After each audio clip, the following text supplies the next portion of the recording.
কি মানুষ, কি মরবো না, কি মরবো না। এমন কষ্ট দিল, উনি তো কষ্টটা দিতে চায় নাই। এই মানুষগুলো আমার আশায় করে দিল।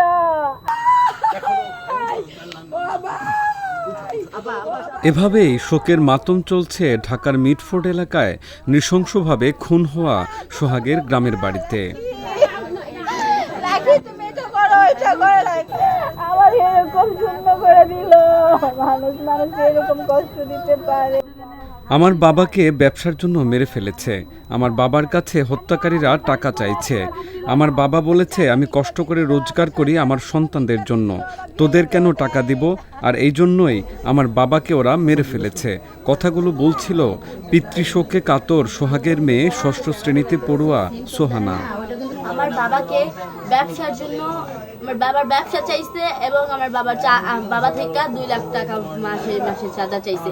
এই দুইটাই একটা আইনত সেই জন্য আমার বাবা রাজি হয় নাই, সেই জন্য আমার বাবাকে হত্যা করা হয়েছে। এদিকে স্বামীর কবরের পাশে বারবার মূর্ছা যাচ্ছেন স্ত্রী লাকি আক্তার। মূলত ঘটনাটা ব্যবসায়ী আগে ছিল, কিন্তু যখন আমার মেয়ের এইসব কথাবার্তা বলছে, ওটা হলো জাস্ট ওটা একটা ফর্মালিটি দেখাচ্ছে যে মেয়ের কিছু করার জন্য মারামারি করছে। আসলে ওনার আগে থেকে ওনারা বিক্ষোভ হয়ে গেছে, মানে ওর ব্যবসায়ী দ্বন্দ্ব তো মানে এমনি তো রেগুলার 5 বছর এদের কন্টিনিউ ব্যবসাটা করতেছে। এই কিছুদিন মানে 3-4 মাস ধরে ওনার প্রতি বহু আক্ষেপ হয়ে রয়েছে, মানে এটা নেওয়ার জন্য ওনারা অনেক চাপ দিতেছে। এটা 2 মাস ধরে ওনার প্রতি এটা চাপ দিতেছে যে এটা দিতে হবে, উনি কিছুই দেয় নাই, আমার হাজবেন্ড কিছুই দেয় নাই। এটার জন্য এখন ওনারা বেশি এরকম করছে।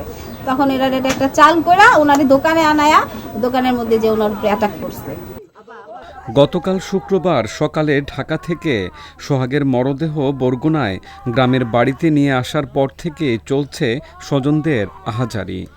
এই হৃদয় বিদারক ঘটনায় বরগুনার আকাশ বাতাসে বইছে শোকের ছায়া। আমার বাইরে মারলে এবার পাইছি, সাদাবাজি করতে চাইলে ধরে মারছি।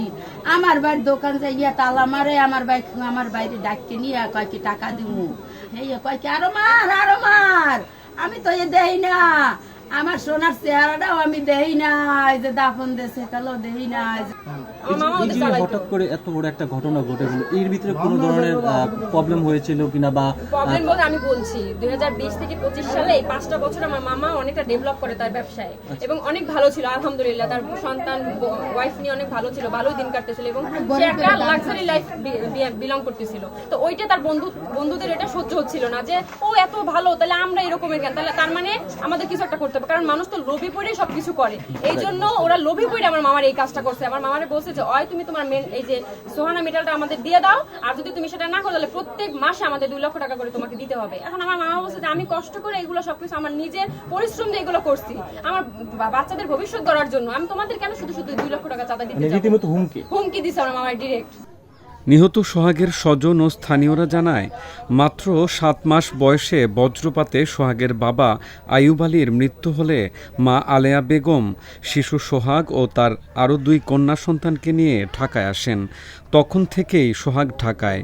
দীর্ঘদিন ঢাকার মিটফোর্ডে মেসার্স সোহানা মেটাল নামের একটি দোকান চালিয়ে জীবিকা নির্বাহ করে আসছিলেন সোহাগ। এই ব্যবসায় প্রতিষ্ঠান থেকে প্রতি মাসে 2 লাখ টাকা চাঁদা দাবিকে কেন্দ্র করেই অভিযুক্তদের সঙ্গে দ্বন্দ্ব শুরু হয় সোহাগের। চাঁদার টাকা দিতে রাজি না হওয়ায় একসময় সোহাগের ব্যবসা প্রতিষ্ঠান তালাবদ্ধ করে রাখে অভিযুক্তরা। এরপর বুধবার বিকেলে বাসা থেকে ডেকে নিয়ে চাঁদার দাবিতে সোহাগকে আটকে রেখে দফায় দফায় চাপ প্রয়োগ করা হয়।